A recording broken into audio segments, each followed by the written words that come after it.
Boom!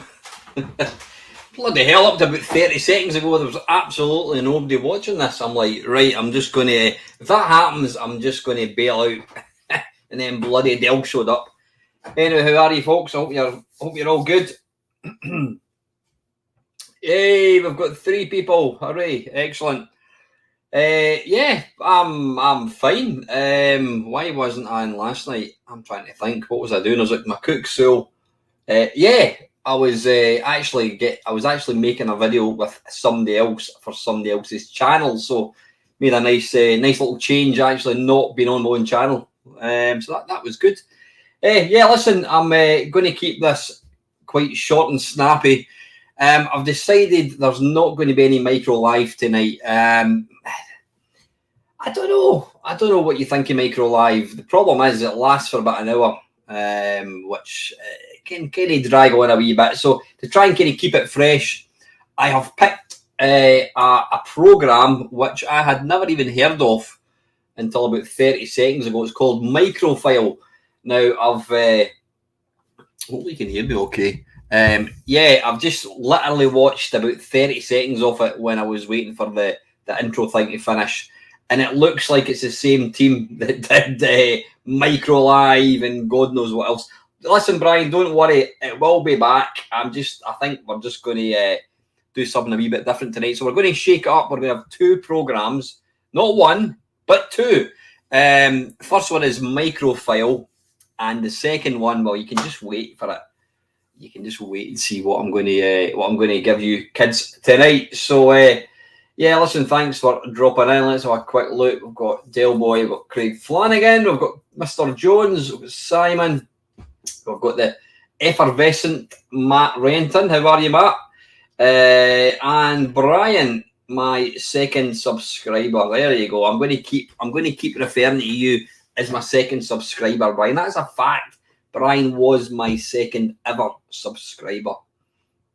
And apparently the only reason he actually stumbled over my channel was he was looking for some music video called something Mashup, and up popped one of my videos. It must have been my very first. Go on then, Brian. I'm going to test your knowledge. What was the very first video I ever made? No tips. Don't tell him. What was the very first video I made? This is just to test his knowledge. I think Brian actually knows more about my channel than I do. So while Brian is quickly Googling it, yeah, we're going to get this show on the road. Dale's asking, I thought it was going to be Electric Avenue TV series. Yeah, you know what? There's I've got tons and tons and tons of stuff that we can watch. So right, has Brian remembered yet? Yeah. He's half right. It's Sewer Shark, as in sewer, SEWER, as opposed to Sour Shark. But yep, you were almost right. There you go. Brian was my second subscriber. He needs to get a life, seriously. I mean, here we are 13 years later, and 9 years later, and he's still watching them. Christ knows. Hey, listen, Matt, good stuff, mate. I'm well. Yeah, the jobs. I wouldn't say I had a wobble, but like any new job, I mean, when I started in my last job with Amy, it was more of the same. So I was in a comfort zone. I knew exactly what I was doing. You know, slightly different systems, but the job that I went to 6 weeks ago, totally different. Absolutely, totally different. So it's been a wee bit scary. It's been a big learning curve, but I'm starting to kind of find my feet a wee bit, and certainly no regrets out of leaving my last place. I don't get phone calls at 9 o'clock at night and all that shite. Evening, Stealth Banana. How are you, Squire? Yeah, anyway, right, let's crack on. So tonight's feast, let me just get rid of that. Colin's just back from the pub. Bloody hell, it's only Christ. What time did you go to the pub? Are we off today? What I take it, Colin? What am I gibbering about? Right, anyway, let's get this show on the road. Hopefully the volume will be okay. I've got very limited control over the volumes. Yeah, anyway, let's butter on. Right, this is Microfile. Yeah, let's go. By the way, before I forget, somebody, I can't remember who it was, somebody actually commented on one of my Mamemeister Watch My Mamemeister videos, and he said that he said it would actually be better if I talked less. And I thought, well, if you want to just watch a program, then go to a different channel. Don't come here. You're not going to get me sitting quiet. That's not how it works. If you want to watch retro stuff without me interrupting, then piss off and go to a different channel. I'm just being perfectly honest with you. That's how it works. I always talk shite. Right, anyway, right, this is Microfile.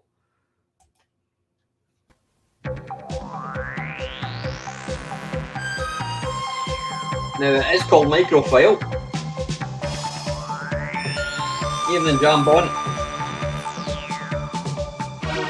That's even the same bloody intro. But it does say Microfile in this.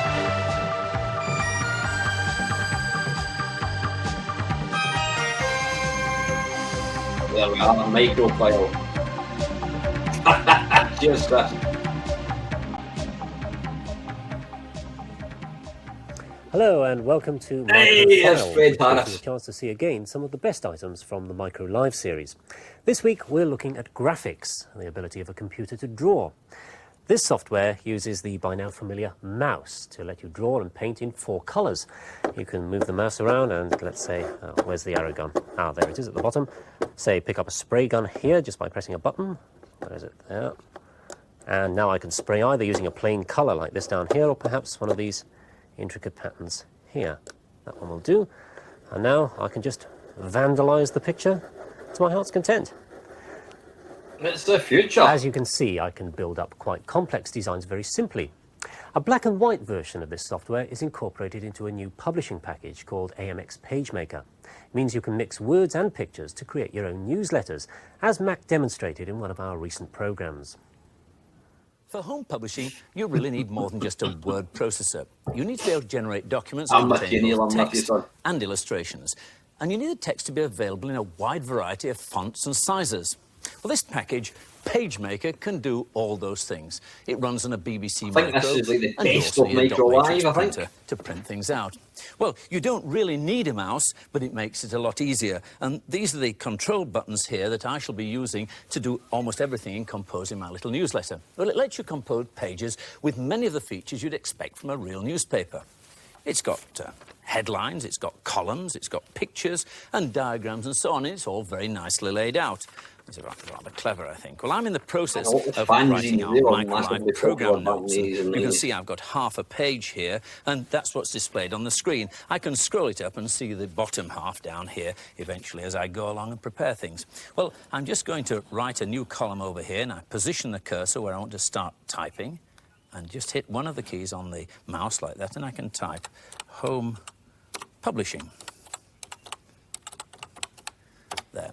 Now, I don't want to carry on at that size of font, it's rather too large, so I'm going to change the font size by altering it like this, and I just take it back to a smaller font size. Now, the next thing I have to do is to really define where I'm going to actually put my new piece of text. Well, I want it clearly in this area under Home Publishing. So I select this icon there and go to Define, which enables me to define the area. I place the crosswires there. And all the time, I'm just using the mouse. Yeah, desktop publishing was a big thing. So I've now defined exactly printers came along and then it's well, I completely could type into this area, of course, but instead of doing that, what I'm going to do, I've already prepared an article using a word processing package, and I'm going to extract from that word processing package and write it in that space. This helps you, for example, if someone else has actually sent you an article that you want to use on his Micro. So the next thing I'm going to do is to go in there and read a file. And it's asking which drive. It's on drive 0. And the word processing package I've used is called View. And it's asking me the file name. So I've got to change the disk here. And this is the disk that I've already prepared using View. Stick it in there. And the file name is Home. Now what it's asking me to do is to position the cursor where I want this to be printed. And I want it just in there. And away it goes. Now, I've used all the facilities of the word processing package to produce this, but this package is actually spacing it out and opening up the words. Blind looking on assuming the bit colour, or is it running a resolution? It's only black and white, possibly. Nice, and that's it completed. Now, the next thing I might want to do, there's an article on page 3 on the Sinclair spectrum. So what I'm going to do is to actually try and draw a Sinclair spectrum in the area that I've allocated for it here. And to do that, I select this as a kind of paint pot. And I go into Shapes, and of course the shape of a Sinclair spectrum is a box. And quite rapidly, I can try and draw myself a Sinclair spectrum. Well, that's one box, and of course it's got keys on it. And so I start off doing the keys like this, and I can repeat them. There we go. Repeat them like that, and so on and so forth, and get some sort of replication of a Sinclair spectrum. Now, I might want to... the resemblance to the spectrum is uncanny. So I go to the paint icon up here, and take it down here, and bingo, I've got something black, and it roughly looks like a Sinclair spectrum. Yeah, it's uncanny. Very good to me. It's rather pathetic. But what we'd like to do now is to load in a real picture of a Sinclair spectrum. Leslie. Right, and this is how we're going to do it. We're going to use this device from Watford Electronics. It's called a digitizer. It costs £95, and it lets you grab frames of video into your Micro.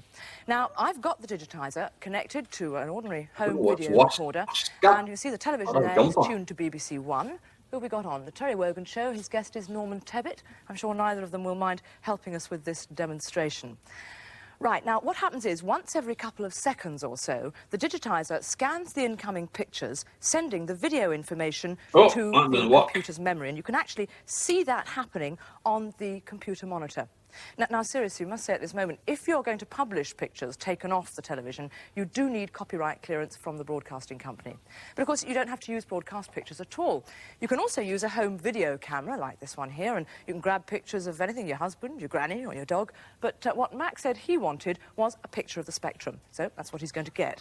I shall select camera on the video, and as soon as I've got a picture of the spectrum up on the computer monitor, means that that's safely in the memory, so I should be able to save that picture onto disk. There it goes. Yep. And of course, once I've got it on disk, I can do anything I like with it. Mac, I believe you wanted this for your Right, shove it up, Max. Very much. Hold Here the we go. page. Let's try it. Well, I've already scrolled up, as you can see, the top part of the page, and I've got to, by using this arrow here, I just scroll it up a little bit more to give me the whole of the bottom half of the Matt, I've sent you a message, by the way, regarding a certain computer event on Saturday, letting you know, mate. Leslie has just given me. And I'm going to read it out onto the screen, insert the disk, and press execute. Here we go. Drive 0. Load. And it's asked me the file name. Now, this file name this time is Spectrum.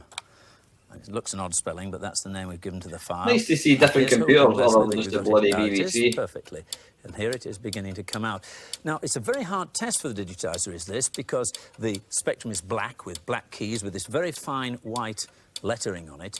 And you'll notice that it's also negative. In other words, it's like a negative film you've got processed in. The black is white and the white is black. But once it's in the machine, we can do all sorts of things. We can turn it round, left to right. We can flip it over, top to bottom.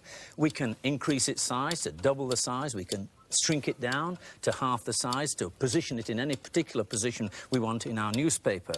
And we can also actually touch it up by using the paintbrush. I beg your pardon? The mess that we've got. Jesus. Well, there it is. It's red in. Now, let's take the icon down to there, and we can invert it, and bang, that's our picture of the spectrum. Well, it doesn't look all that brilliant, so perhaps what we should do is just do a little bit of a touch-up. And I can do that by, again, selecting the paint pot. I want a pattern. The pattern I'm going to select is white, because I'm going to clear up some of those terrible dots and things.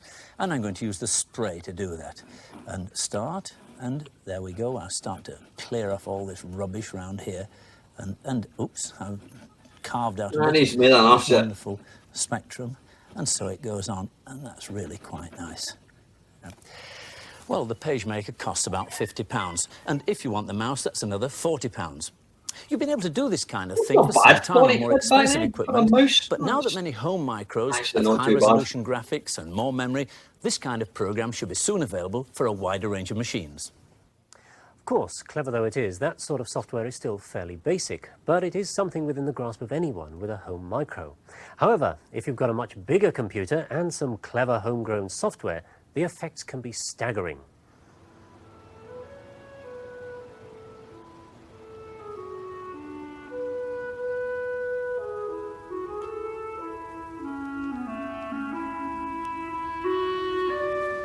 Nature is noisy, not only to the ears, but to the eyes.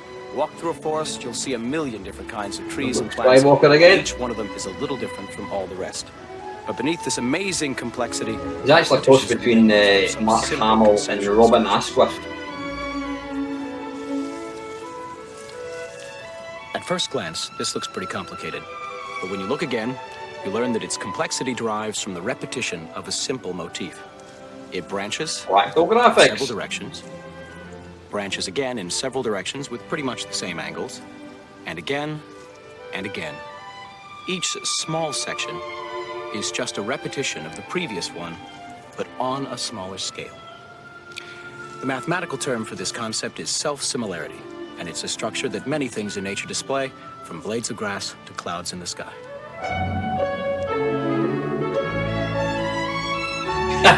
I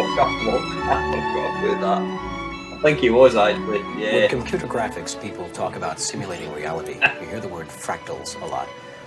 What's a fractal? Well, I like to take an informal approach to fractals.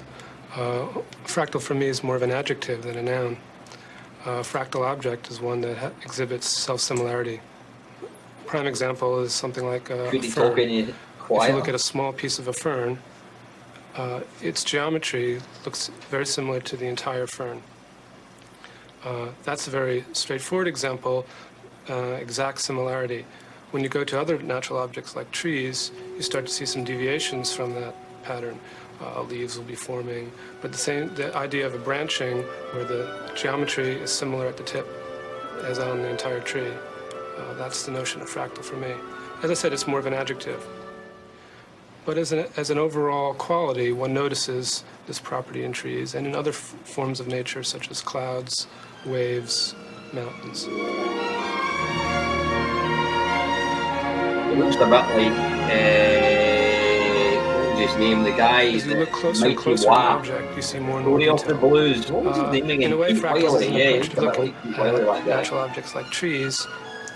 In the past, mathematicians have considered surfaces and objects as very smooth shapes. They've ignored the fine detail. They've ignored roughness. That music just sounds totally out of the table. This is a Doesn't system sound like it should designed be going for with this. editing fractal trees. The system stores a representation of the tree, and notice on this particular tree is very geometric, straightforward. It doesn't look like a real tree, but it suggests the branching structure of a tree. There's a main stem, and from the main stem, 2 branches come out. And at each branch point, 2 new branches are coming out. The angle is the same everywhere, the number of branches are the same, strictly self-similar. This set of sliders allows us to vary the parameters of the branching. For example, we can change the branching angle, and by lowering the It looks branching more angle, like a bloody all the control branches panel change to a at leaf. once. That's looking much more leaf-like, but it's still very regular. Right. What we can do is we can change some more parameters, in particular the angle, the ratio between the stem and the side branches, to get a new set of shapes. And in this way, we can actually simulate a growth process. Here is a stem, a blade of grass, and as it matures... Does anybody remember Eco ground. by Ocean Software? Still very It started off regular. with like Every any bug, branch is exactly spider, like and then every other he branch. grew into animals. And that looks more natural, but it's It still sounded good in awfully theory, but it precise, was because everything's the same length. actually... Right, well, it we've was given the fucking computer 30 or so numbers upon which to base the geometry, but it can randomly vary those numbers. By rolling the dice, the computer chooses new numbers at every branch point, so that now we're changing the length of the branches. So some of the branches are longer than others, randomly chosen by the computer. This creates a more organic feel to the picture. It simulates randomness in nature. In fact, it's starting to look a little bit like the shapes we saw in the garden earlier. Jesus, and I thought bloody the computer program was Numbers as are dull as analogous to dishwater. the gene in the plant. A plant has only a small amount of DNA, a small amount of genetic information, by which it has to describe its entire structure. It has to be very economical, and as a result, it repeats the same structure at all scales. This is one of the reasons why nature is so self-similar. In the computer, we want to do the same thing. We only have a few numbers. We can't set every branch. We just need to set the basic, simple description. The computer takes over for us and creates the complexity. Made good use of them. What these Mandelbrot's, did they? Really? There's a sort of a data economy I think here, which... The only game I do remember that used fractals was... Cheers, Colin. Take care, buddy. Was Rescuing Fractalis, funnily enough.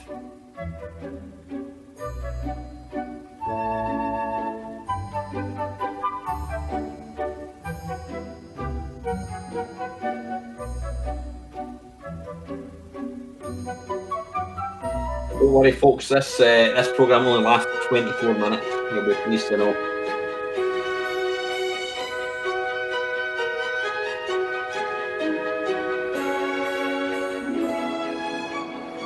I definitely look at nature a lot, and the evolution of this program started out with only a few parameters. And I would go out into nature and see things that would happen in nature that my program could not yet describe. So I needed to add new parameters. Initially, there was no helical twist. Everything was in a plane. I added a new geometric description. It takes a year to do a program like this because you have to see the trees in all its facets. You have to see the blossoms in the spring. Is it just me, or are you guys struggling with this one? Colors in the fall. It's hard work. The bare structure of the tree, showing its full branching in the winter. In addition to modifying the branching structure, yeah, I discovered the cheat in Eco as well, Dale. The stem itself. And it wasn't even, I didn't, ferns, well, when they somebody grow, didn't tell me, I actually stumbled across it. And once we curl up the stem into a little watch spring, we can actually pull the watch spring perpendicular to the plane of the spring. Just like grabbing it and stretching it out like that. It certainly will break your watch, but for many plants, it allows a vine, for example, to grow around another plant. By adding randomness, you can get more gnarly-looking trees like a cherry tree. With one set of numbers, you can get a great variety of trees with the same set of numbers. Well, you've got the same basic structure for every single tree, but you just sort of roll the dice again, hit a different set of numbers in it. But within limits? We set how much randomness we want. Randomness is a parameter in itself. Oh, it's something. And, in a way, we can. I do have a vague recollection of some sort of pista type a natural selection chooses thing what on the species guy you survive. could generate any pictures. In the system, we can spin the dice and make an aesthetic selection. This one looks right, so we will breed that tree. Keep Those that parameters are good. Save that one. The Well, ones that don't look good, we we throw out. In a way, I use this tool as a means of exploring geometry. I think you'll find a new way of doing science as a result of computer graphics. In the past, scientists have done experiments by writing a formula, setting up an experiment, and if the dial points to the right number, that proves the theory. Now people have pictures to prove their theory. If you set your parameters and the picture you come up with looks like the real thing, don't worry folks, the next program that's going to be coming up on this very channel tonight is the polar opposite of this. So, yeah.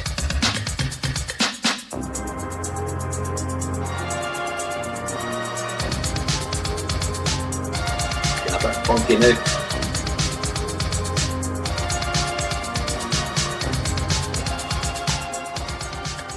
Well, those trees were grown on DEC mini-computers, but you can grow your own on a micro. Here's a short fractal program using the BBC B. You can alter all the values quite as impressive. film. Now, this one, for example, is asking how many levels of branching would you like? Well, I'll say 5 and set it going. This particular pattern will take about half a minute or so, but if you can spare half an hour, you could grow something more complicated. Here are some that we made earlier today. We speeded up the process so you can see what's happening. You can choose the angle between the branches, number of branches. You never know, Mark. You can even choose the ratio of the branch to the side stem. And here's a slightly simpler one. Obviously, the more complex take longer to draw. You can also choose between random elements, as these have, and a symmetrical pattern like this simple one here. We've adopted that program from one in this book, The Art of Microcomputer Graphics. The code's available with the program notes and details in the Radio Times, and we're hoping to have a Spectrum version. How about that? Brilliant. But perhaps the most stunning graphics we saw on MicroLive were those entered for the Computer Animation Film Festival Awards, held at Wembley in October '85.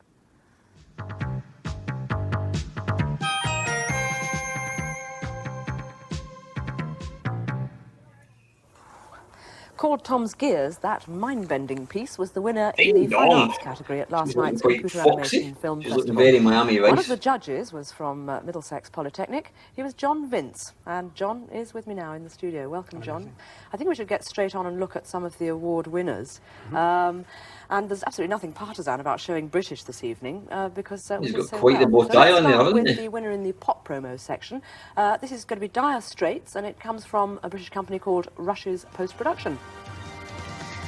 Yes, this one's very good. Oh well, there goes my monetisation. Image floating through the screen there, but. Was that the little sort of cartoony figures, if I dare call them that? Yeah, I should maybe just talk over it because I know what's going to happen here. It's either going to... I don't mind it getting demonetised, but I don't even monetise it once. But yeah, I'll probably end up getting the damn thing taken down. Paintbox images superimposed on live action.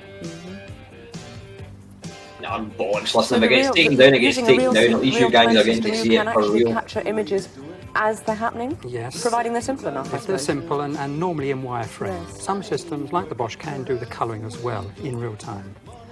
Those were actually rather angular, I thought. Yes, just to keep the model simple and keep the speed up. Right, okay. Right, let's move on to another category, a slightly different category this time. At what point Winner did of the you commercial think category. actually This is again looked from good Britain. like that? It's Robinson Lambinans and Electronic Arts Get Smarties. Very, very jolly, this Yes, isn't it? now when I first saw this, I just didn't believe, well, I couldn't understand how Oh, I it think I remember that, achieved, actually. but it is a Yeah, I computer, remember that. beautiful modelling, beautiful animation. I mean, look at that model there. Nothing but a computer could actually create these images. No, it would take a lifetime, it seemed, to do that, yes. That in itself is its own justification, isn't it? Well, I think we'll move on now and see something slightly different. In fact, this wasn't an award winner, but a favourite of yours, I know, and it did vie for first place for the Supreme Award. This comes from Moving Picture Company. It's called Picture Gallery. Yes, this one's got some beautiful effects, some video effects, Quantel Mirage, Quantel Paintbox, and the Bosch again. But one of the outstanding features of the animation is the use of motion control. But here we are inside the model, and the computer is controlling that movement. And all of these other images are superimposed afterwards. And where do those images come from? Do they come out? Well, the cubes, you see the cube Yes. here, that is a Bosch image, and that could be shown in real time. That is absolutely, it is tremendous, especially yeah. as you start to explain it. Yeah, fantastic. Do you yeah. think that computer-assisted visuals will eventually replace the traditional way that animators work altogether? I don't think so, and I wouldn't want to see it. Yeah, I'll never catch on. So do you think that there is a place for both? They are going to coexist for a long time, yes. Yeah, well, I hope so. I'm sure there are many traditionalists who hope so too, because they do say, traditional illustrators, that computer-generated images might be very clever, but they lack sensitivity and they lack personal expression, I think you'd call it. But frankly, this year's overall winner of the competition defies that criticism. From Canada, it's a little piece called Tony de Peltry. Let's have a look at that. Yes, now, this piece is really outstanding, and I suppose the purists would say that this is pure computer graphics. Everything is drawn by the computer. So, fantastic modelling. We saw the model of the shoe just then. Now, that is not a real shoe, but a computer-generated shoe. now what exactly do you mean by that? I mean, that's a staggering statement to make. Someone has to feed in the dimensions of the shoe, in that someone has had to feed in the dimensions of this model that we're seeing now. Every aspect of that model has to be fed in numerically. So, you're saying that the model itself doesn't actually exist? There isn't a puppet-type figure who's being moved about? Well, there would have been a shoe in the first place, and there would have been a model of the head in the first place. Yes. But that is digitised and turned into a system of triangles and polygons. And afterwards, that model can be thrown away. It's the numbers that remain that are animated. So you're actually talking about turning numbers, the measurements between one little point and another. You tell the computer that, and the computer can then judge for itself how all those numbers move about. Under the control of a program, yes. Absolutely. So Yes. therefore, that makes the lights and the shadows from the figures, none of those are real Yes, either. everything, yes. Which is extraordinary. I And remember that must one have deal, been actually. a supercomputer that created that. Yes, there were 2 cyber mainframe computers involved in the project, a total of 3 years and 4 man-years involved in achieving that animation. Yeah. And the animation lasts about 5 minutes. But Yeah. That was a I Kenny would like to Pod's add it phrase to back in the work day, as well. 4 man years. Yes, I'll second that. The organisers say there's now a new category for students who don't have access to such expensive hardware, so go to it. Next week's show is a bit more down to earth. Ideas and information for the home. I actually tried to see if I could find Fred Harris. I would love to have him on and interview him, but I couldn't find anything at all. Anything online at all about him.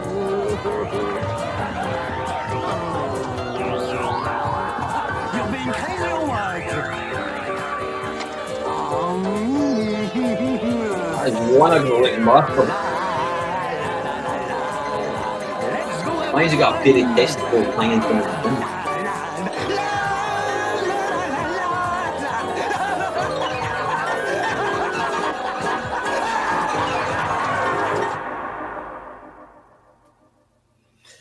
Oof, there we go. Right, that was evening, Mark. How are you, mate?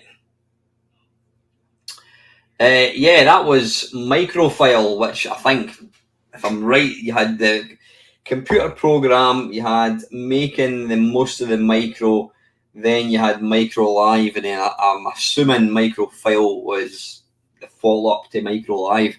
So, right, to kind of change things about an awful lot, it might not be for everyone's cup of tea, but I don't care.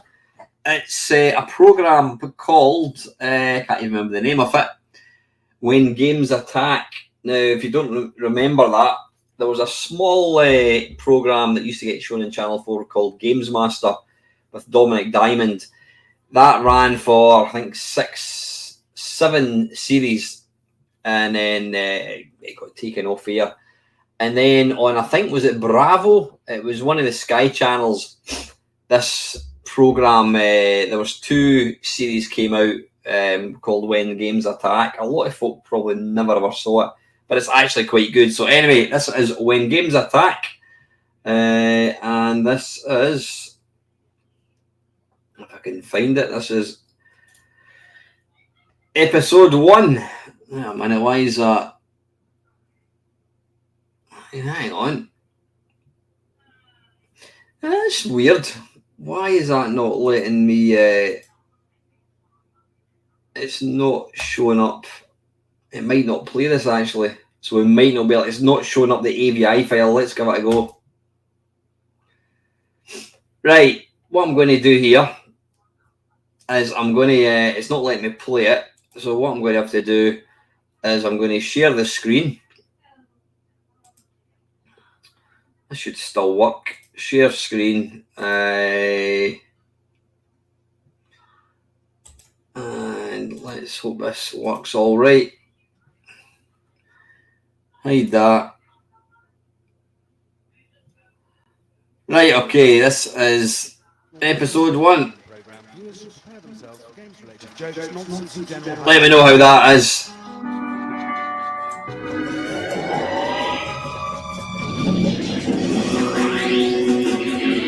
Tell me if it's too loud or not loud enough.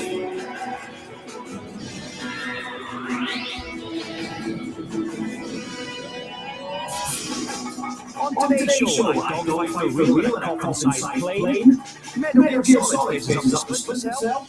We take a look back at the making of Earthworm Jim, and we kick off the world's first professional football tournament. Hey viewers, welcome to my brand new show. Today I'm helping out my mate at his fruit and veg stall. I'm selling Google Entendres by the pair. Now, this is your show as well, although technically I'm the only one that gets paid. So I'd like you to write me letters. Here's one that we've made up. Dear When Games Attack, how do I finish the train level on Splinter Cell Pandora tomorrow on the Xbox? From Ahmed Harazi. Well, Ahmed, we've actually started the When Games Attack Tips hotline. Hopefully that's better, guys. A minute. We've got a lovely little automated menu system that will get you to the tip you want in under an hour. And remember, don't get permission from whoever pays the bill. They're probably too busy.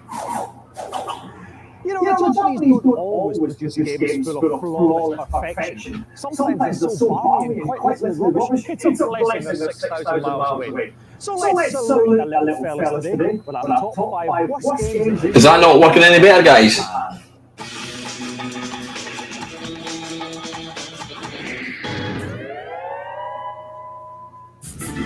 Number 5, it's Car 2, Let's Go Hawaii. Right, tell you what, give me 2 seconds. Figure out who the good guys are. Right, what I'm going to do... That brought you economic instability and intelligence. Right, what I'm going to do is I'm going to put the headphones on. That's weird, I don't know why it's echoing. Right, I'm going to stick the headphones on. Aye, for some weird reason, it doesn't like AVI files. Right, I need to come out of this for 2 seconds. Right, back in a tick.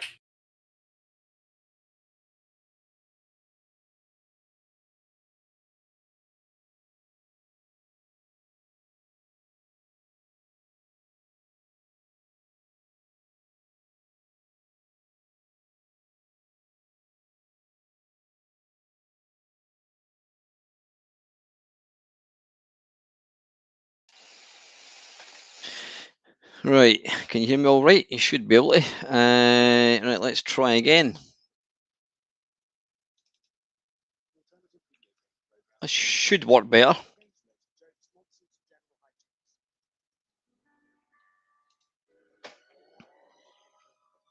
Any better, folks?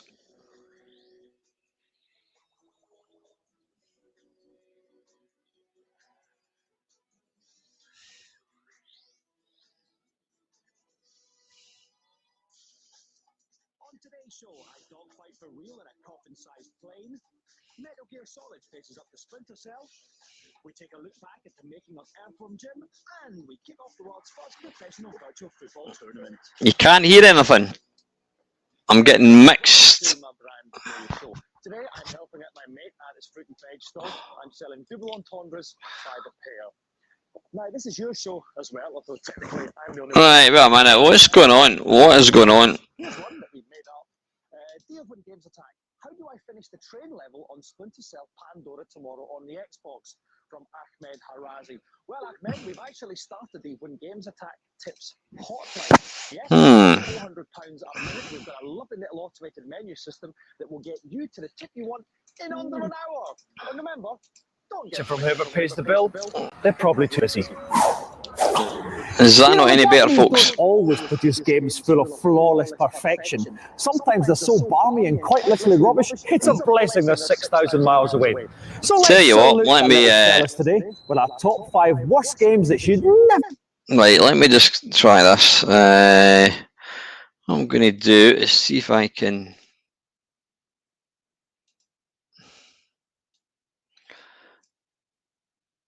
Right, I'm going to give it another wee go.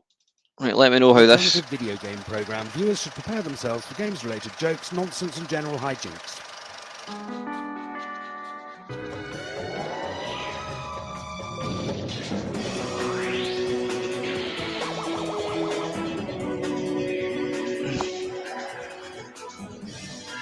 Is that any better, guys? On today's show, I dogfight for real in a coffin-sized plane. Metal Gear Solid faces up to Splinter Cell.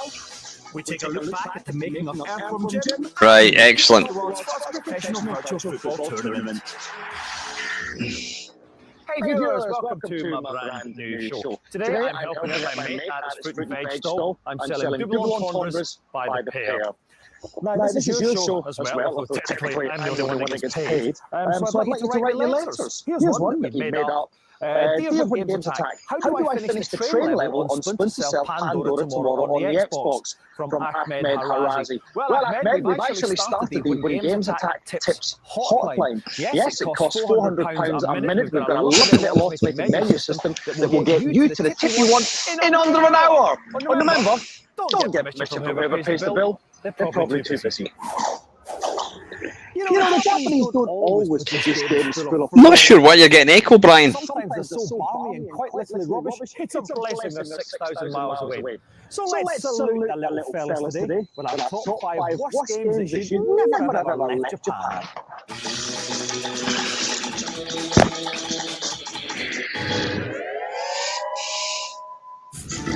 At number 5, it's Cat 2, Let's Go Hawaii. If the bad guys in this game are expected to say this, then you can figure out who the good guys are. Yes, Actually, quite late idea to that game. Intelligent toilets, it's a mosquito playing game thingamajig. Your job is to fly around and suck blood from different mosquito-hating families. But careful where you bite them though, because if you nibble in the wrong place, they'll wake up and challenge you to a fight. This game may be original, but it doesn't stop it being barking.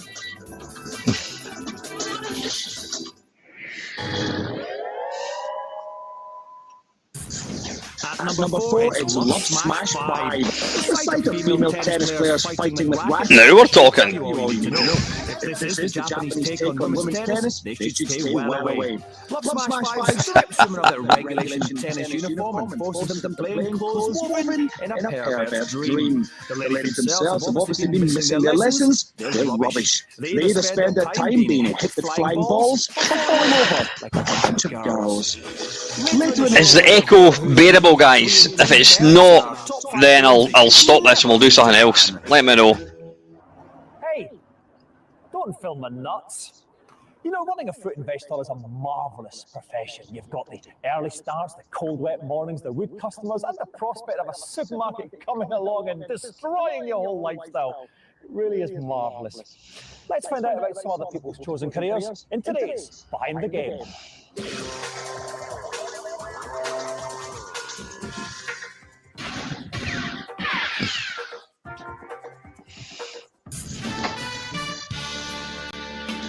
Could never quite get into Earthworm Jim. Never got it at all. Don't know why. My name's David Perry. I'm the president of Shiny Entertainment based in Newport Beach, California. Wasn't he in Friends? At the time we were listening to REM on the radio playing Shiny Happy People, and so we just thought we'd call it Shiny.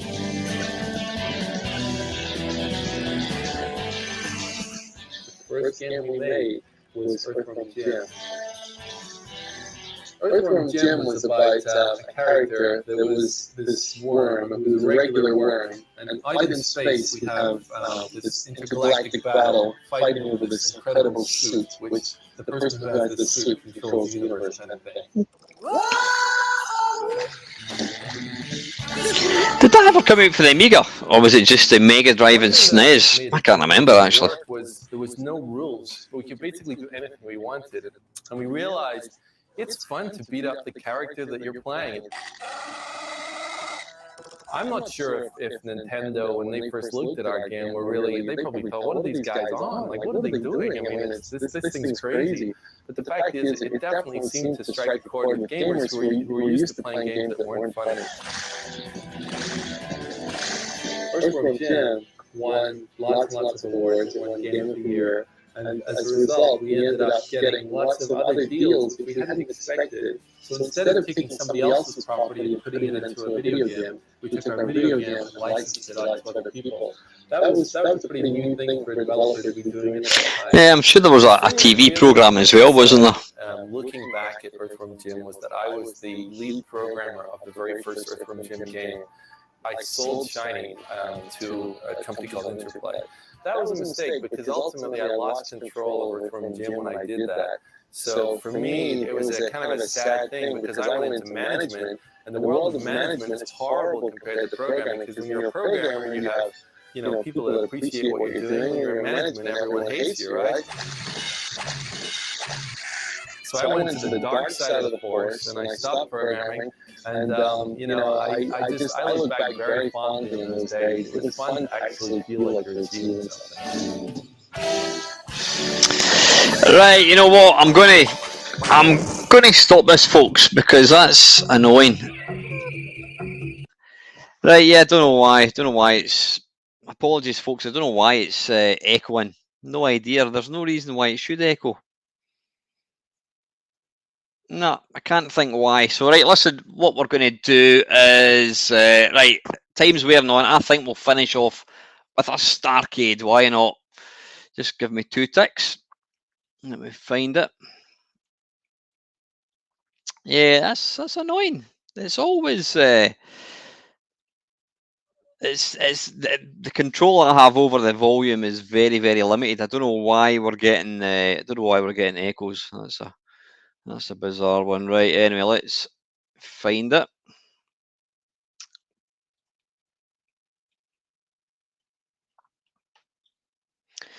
This is when your hard drive goes slow when you're doing a live stream.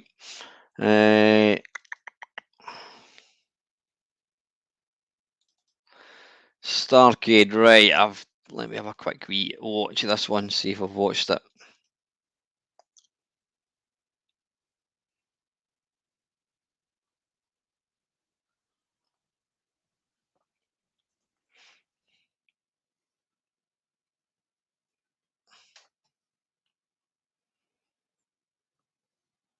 Come on, is this going to play?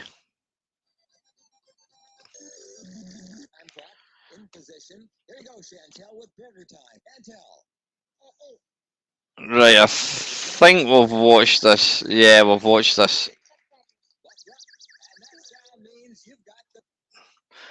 Right, we've done that one.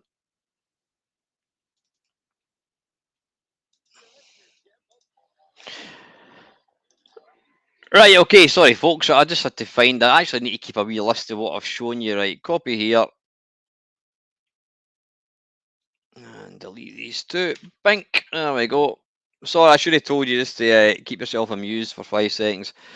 Right, apologies for that naff sound thing. Right, this is Starcade episode 40.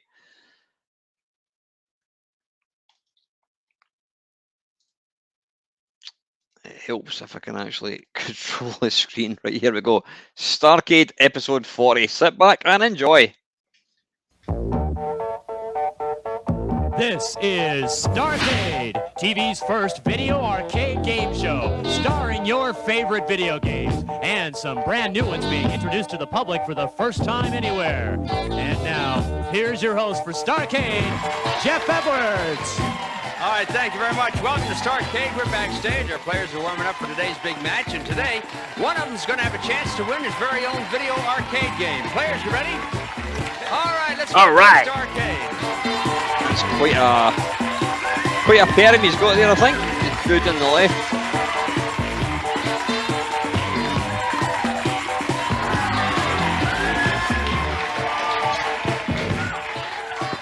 Nice studio audience, and you at home, welcome. Nice to see you all. We have two great contestants here today. A good show planned bloody for Ron you. Jeremy's Let's meet in our it. contestants right now, and your name is? Steve. Just you have two names? Of course it's Steve. Okay, Steve, tell me a little bit about yourself. Well, I like to fish. I'm an adult actor. I like to fly and have my own plane. What kind of an airplane? It's a Champion Citabria, fully aerobatic, high wing, single engine, 2 passengers. He's got his own I get plane. about 600 hours Jesus. in a Cessna 210. I'll trade you one video game for your Well, we'll talk a little later. Okay, Steve, good luck to you. Your name? Peter Farrago.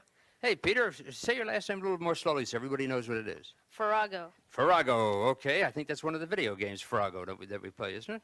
Maybe not. Have you heard that joke before? No. Oh, all right. Well, tell me a little bit about yourself, Peter. Well, I go to Bret Hart Middle School, and I'm going into the 8th grade. I like sports, mainly baseball and soccer. All right.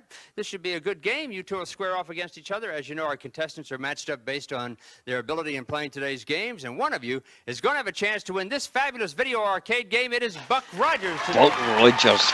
Yeah. Looks a bit pish. All right, gentlemen, shake hands, Steve and Peter, and go get ready to play. And while they get ready Yeah, to Lou play, Farrago. we'll Yeah. ask Kevin to tell us about our 5 games. Come on, Kevin. You know that outer space is a common theme in video games, but we've got an uncommon show today, Jeff, with 5 very imaginative games that have nothing to do with space. First, Popeye, the man himself fighting for his sweetie. Next is Bump and Jump, a bumpy, jumpy car race. Super Pac-Man, the great one turned super not impressed with any of these. Donkey Kong Jr., the sun Could strikes never out actually to really free get any Popeye, Donkey Kong and Jr. Tasmania, And a devilishly Tasmania, clever I little don't think game. I've even heard Jeff? of. Thank you, Kevin. Now, Steve and Peter, those are today's 5 games. Both of you had a chance, of course, to play them before today's show. One of them is a mystery game. Pick it in the first 3 games, and you're going to win a valuable prize automatically. Now, we're going to let the home audience know what the mystery game is, so Kevin will whisper that to them. The mystery game is Popeye. Okay, and we'll get ready to play. Now, I'm going to ask you a question. First one to buzz in gets to answer the question. Answer it correctly, you pick the first game. In Congo Bongo, what does the gorilla do to make the hunter pursue him? Hey, Peter? Lights him on fire. Will the judges take that? Sets them on Yes, fire. Okay, sets his tent on fire. Ah, so he does. That's a little kind of It's intro okay bit. with me if you buzz in early, but I'll let you know we do have 2 choices. It was A, throw boulders down on him, or B, set his tent on fire. You were right. So, Peter, you take a pick, and which game do you want to play? I think I'll try Donkey Kong Jr. Donkey Kong Jr. Okay, and we have the perfect person to tell us about that. Jeff, you gotta stop monkeying around like that. Mario beware of Donkey Kong Jr. He's Yeah, I could never crafty, really. he's I mean, I love fearless, Donkey and out Kong. to rescue Papa I can't Kong say from I'm your a clutches, fan of the second scoring one. points as he climbs, avoiding the brigade of snapping jaws, ape-eating birds, and energy pods. Watch out, Mario. The son of Donkey Kong is out to rescue Papa. Okay, Peter, what attracted you to Donkey Kong Jr.? Why'd you pick that? Well, I played a lot, and I think I can get a really good score on it, so I figured I'd try to get a head start. All right, did our technician, Jim Armitage... You're setting yourself up to fail there, son. He hit 55,000 points and never lost a monkey. Can you imagine that? Well, my high score is 78,000. I hope you're listening, Jim. Okay, you must know all the tricks then. You have 50 seconds. Get ready. Get set. This will be interesting. Somebody who can actually play a game.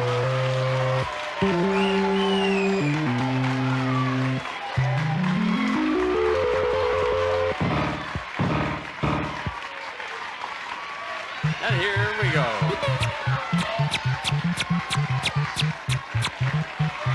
He knows enough to wait. Yes, he knows what he's doing. Make the jump. You'll get that one too. Good. There's the 800 points. Good jump. All right. Going the right way. 2,500. Look out. Oh, no. Oh, yeah, you're shit hot, mate, aren't you?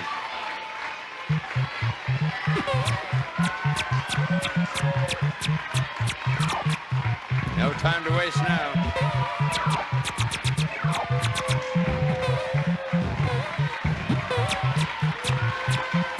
Seconds, doing great. Look out. Got that good shot. Can you get to the top?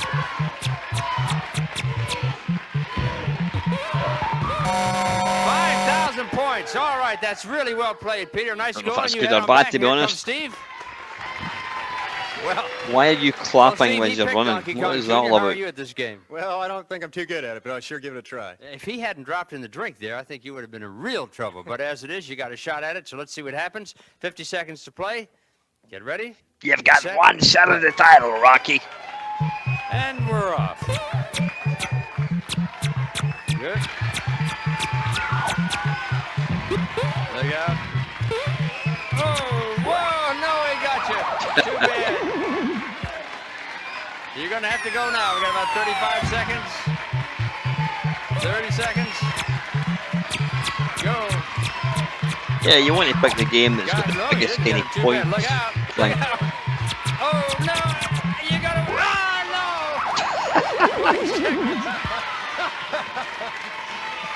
15 seconds to go, Steve. That'll give you a couple points. Look out! He actually done all right to get 2,000 points there, I think. Get any more? No, you're out of business. All right, Steve. Well, I'm glad you got a good sense of humor. Yeah, that's great. All right, 2,000 points. We'll take a break. We'll be back. As he mocks the poor guy. The next game here on Starcade. Stay with us.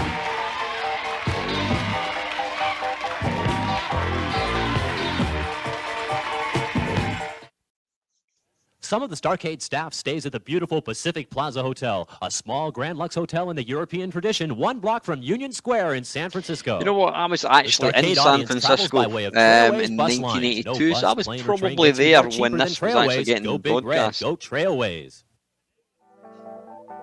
Today's grand prize on Starcade is the video arcade game Buck Rogers. I must admit, I wouldn't thank you at all the 25th century, for that game. Possibly back in 1982 I would have, but now, and around the towering spires of a cosmic city. It's Buck Rogers, furnished by Sega Electronics. And now back to Starcade, here's Jeff Edwards. All right, Kevin, thank you. Well, Steve and Peter, I know you'd both like to have Buck Rogers. I can see Steve playing that in his airplane while he's flying along. Let's check the score and see where we are after our first game. Steve, you have 2,000 points. Peter, you have 5,000 points. Well, Peter, you're in the lead right now, but there's still another game to be played in this round. As you know, total points scored on both games will determine who gets to play the name of the game board. And Steve, I suppose you'd like to answer this question so Peter doesn't pick another game that's going to mess you up there. Here we go. What color is the player's race car in the game pole position? A, Peter. White. No, sorry. The two choices were yellow and red, and it's B, red. So, yellow. Steve, without doing anything, you got a chance I'm sure that was one. Game. What game would you like to play? I think that was one we watched previously. Tasmania. Sure. Okay, Tasmania it is. Kevin, tell us about Tasmania. You're just a little Tasmanian devil, zapping everything in sight so you can have the game all to yourself. I don't remember this one as at all. Time runs out, the walls close in, and defeat could be a crushing experience. But while you can, zap and run. And if an escape exit comes, take it for even bigger rewards. You're a little devil, but your mama thinks you're cute. Okay, absolutely no thing when playing it now. Looking at it, doesn't look like my cup of tea. All right. Well, you probably know it pretty well, but I'll give you a couple hints, and you might want to listen too, Peter. It's a little different playing it here than in the arcade. You have 50 seconds here, that's all. So use your zapper button. That'll hold those walls back and get rid of some of those evil people a couple times. If you get to the second screen, stay out of the middle, because that's where those eyeballs come heading for, okay? Okay. All right, good luck, Steve. You need some points here. 50 seconds. Get ready. Get set. Play. Begin.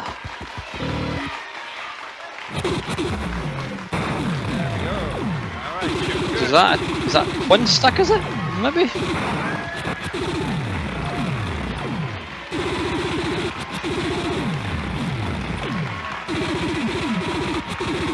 Walls are closing in. Get get that guy. You better start moving, son. Out, you're going to be in trouble. Oh, no, you got squashed. 20 seconds left, though. Here we go. Get out if you can. Get out. Well, that looks absolutely bugger all like the Tasmanian Devil, if that's what it's supposed to look like. Kind of looks a wee bit like Zookeeper. The only difference is Zookeeper's actually a decent game. This is like shit. Little trouble with the walls closing in on you, but then I have the same feeling when I go home. Okay, Steve, head on back. Here comes Peter. His missus won't like that one. Oh, Peter, you were an ace at Donkey Kong Jr. How are you at Tasmania? Well, I've only played a couple times, but I think I can do better than he did, or at least I'll try. Oh. I like your confidence. That's good to have here on Starcade. You heard the hints I gave to him? Yeah. That's a cocky little son of a bitch. Yeah, that'll get rid of some of those enemies for you and stay out of the middle on the second screen, okay? Here we go. 50 seconds. Ready? Is that right, Mark? Union Square stinks of dope nowadays, really. That seems to be a common occurrence the world throughout. Look out. Good shot. Peter's getting some movement in there. That's his zapper button. One more to go. Look out. Yeah, that's it. You zapped him good. Now, can you get out? Sure you can. 30 seconds to go. Here come the evil eyeballs.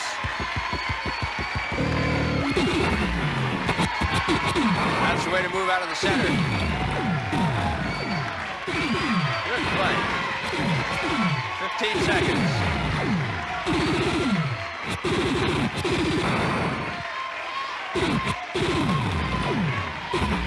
Balls are closing in. I don't know, some video games just seem to be too complicated. This one, there's way too much going on. 130. Okay, Peter, head on back there. Nice You never play. hear people talking about that game with any sort of sense of nostalgia or Both of you had a chance love. to play Donkey Kong Jr. and Tasmania, and now one of you is going to play for a very special prize. So what we're going to do is total up the scores from both games, and the high score is going to get to play the Name the Game board. So, Steve, you have a total of... Who can it be? 3,300. And Peter, it looks like you have 6,530.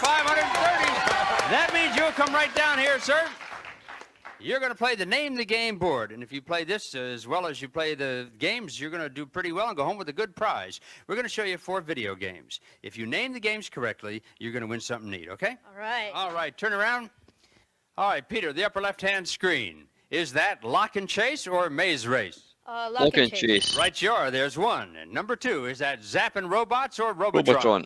Robotron. Robotron is right. Looking for number 3, Swimmer or Swimmer. Running River? Swimmer. Swimmer's right. One more to go. Is that Zappo or Wacko?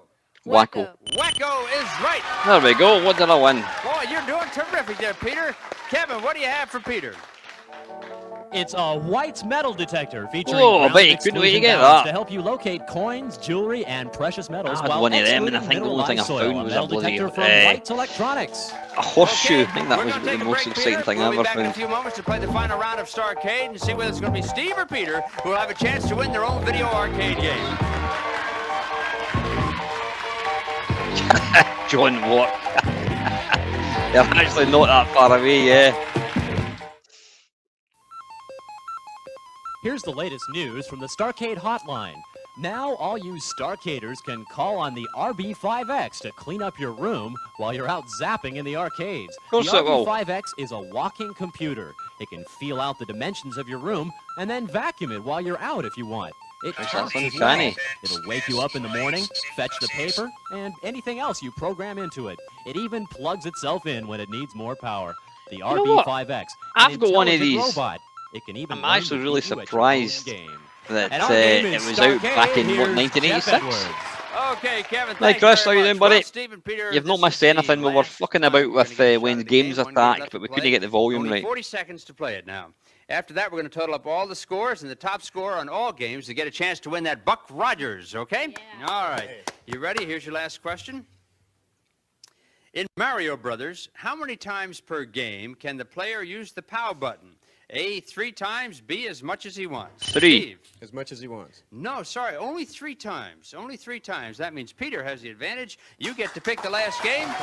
We have Super Pac-Man, Bump and Jump, and Popeye over there in the corner, and the mystery game is still yet to be found. I guess I'll go for Super Pac-Man. Super Pac-Man, okay. The mystery game was Popeye. But Super Pac-Man is a heck of a game, and Kevin will tell us how to play it. Well, the mild-mannered Pac-Man mildly eats rows of fruit and objects and chomps a few monsters to rack up points. Special keys open gates to more Yeah, fruit, that's another and one. They've taken the essence of Pac-Man. It's just they've kind of overcomplicated it. I didn't like games like that. He changes to Super Pac-Man, 10 times his normal size, and able to chomp as he pleases, where he pleases, invincible to the monsters. I don't think he's 10 times his normal size somehow. Okay, now this maybe flashing 3 or 4 possibly. 10? To get to be Super Pac-Man. Yep. Now, I have seen players play this, and they get to be Super Pac-Man. They forget to hit the super speed button, so don't do that, all right? Yeah, I'll remember. All right, Peter, you have 40 seconds. Ready? Get set. It's a huge bloody cabinet. There he goes. There's Super Pac-Man eating it all. You can take anything in sight. He's going to get small. Look out. Oh, they got you. 28 seconds. Going for it. What do you do now? Look out. Oh, they got. No, you got it. Good. Get that one, can you? Ah! 7 seconds. You see, you should have actually ran towards that and died rather than running away, because all you've done there is bloody lose time. 3,520. I think Pete is fucked. Or whatever his name is it Stuart? I can't bloody remember. Steve. Well, Steve. Well, Jeff, I think I can do it. Do you? You have some special strategy I don't know about? Well, I don't know, but I've got to make up a couple thousand points, so I'm going to give it a try. Okay, I'd say try about 4,000, I think, mate. You get to be Super Pac-Man. Don't forget to hit the super speed button, and you'll be invincible. Okay. Ready to go. You'll have 40 seconds. Ready? Get set. Play. No chance. Here he goes. There's Super Pac-Man. Go for it all. Woo. Look out. There you go.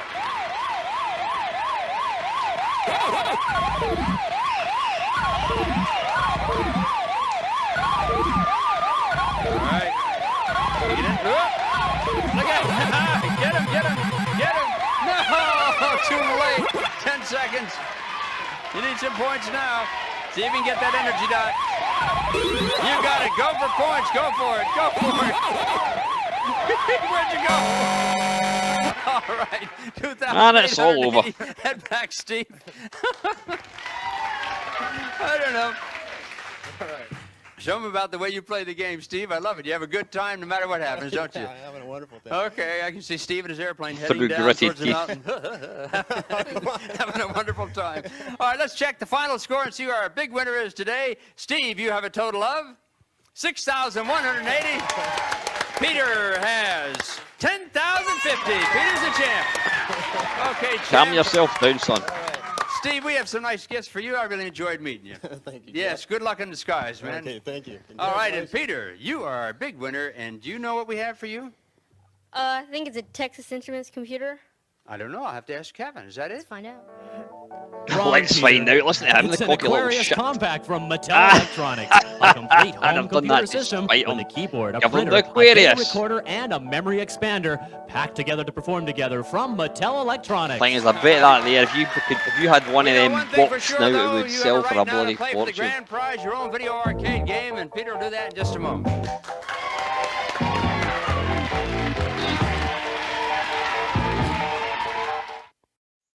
Some of our contestants and some members of the studio audience will receive Trigger Command, the joystick making America trigger happy. Comfort, pistol grip, and trigger action, the thumbless approach to higher scores, the Trigger Command joystick from Electra Concepts. And electronic fun with computers and games. It's the magazine of the computer age. Fun to read, witty, and informative. It's the ultimate magazine for gamers and computer horrible users of tiny all blue ages. keys. It was really, It actually made the rubber keyed Spectrum feel like quite a good computer, or at least the keyboard anyway. Game. There's still 2 games left unplayed, Bump and Jump and Popeye. Now, during the commercial break, we let you know that if you picked Bump and Jump, you'd have to score at least 1,653 points. If you picked Popeye, you'd have to score at least 5,884 points, and you have to do it in 30 seconds. Those are the average scores of more than 20 other players who play these same games. And you made your decision. What'd you pick?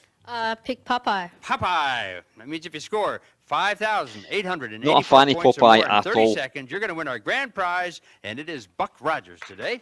So, while Kevin tells us about Popeye, I wonder who they actually get these arcade machines home. I wonder if they deliver them. Surely they Blow do. me down, mates. It's me, Popeye, catching hearts, musical notes, and words of love tossed to me by my sweet olive oil, performing me duty by punching out a few obstacles thrown in me way, and giving Bluto a licking. Yeah, I think 5,000 is quite a lot actually for 30 the sea seconds. hag with me friends Sweet Pea and Wimpy, putting in an appearance too. What a way to spend me day, cause I'm Popeye the Sailor Man.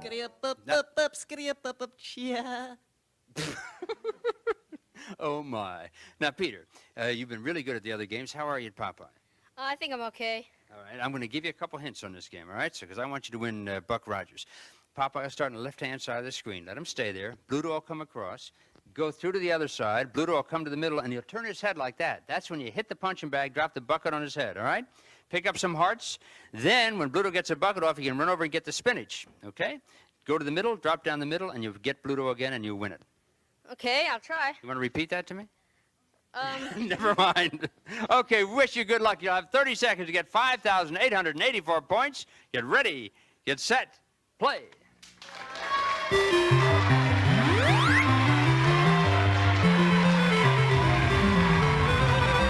Here we go. Okay. Comes old Bluto. That's it. That's the way to do it. Now watch Bluto. He's coming back. Get him. Oh, no, you missed that punching bag. I can't believe it. Too bad. You have to go for the spinach now. Got the spinach. Good.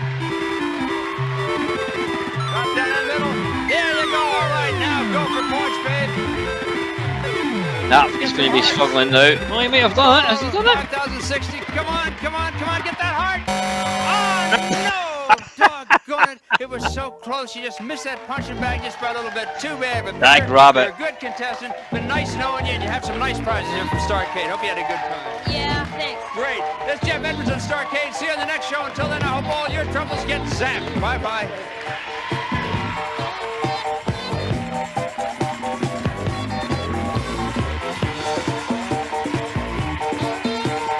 There we go. Just in time for my chicken. It's in the oven. An hour and 20 minutes. This is Perfect Kevin McMahon timing. speaking. Starcade is a JM production. Right, folks, that is it. Oops, a daisy. I'm meaning an arse of that. There we go. Yeah, that was it. Apologies about the slight technical issues earlier on with the sound and what have you. I will try and convert these when games attack to a different file type because they are actually quite good. So, listen, guys, have a great Thursday evening. And yeah, stay safe. I will see you again at the weekend. And until next time, guys, as always, thank you so much for watching. See ya.